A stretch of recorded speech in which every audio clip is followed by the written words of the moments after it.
大家好，我是燕子，每天更新一道菜。今天用香椿和豆腐做好吃的。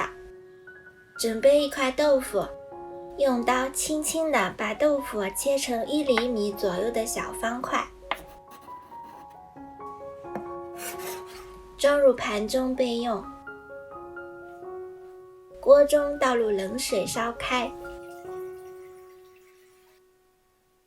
水开后加入1小勺盐、1小勺油，焯水去除香椿里面的亚硝酸盐。嫩嫩的香椿只需焯水1分钟左右，像这样变成鲜绿色就可以捞出来了。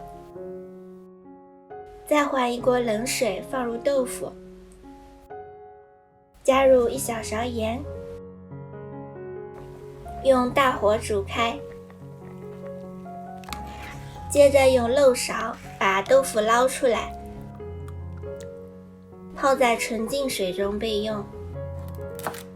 把香椿切成香椿末，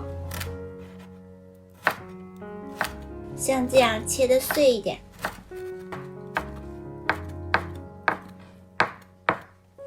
放进控干水的豆腐中，只需要加1小勺盐和1小勺生豆油拌匀即可。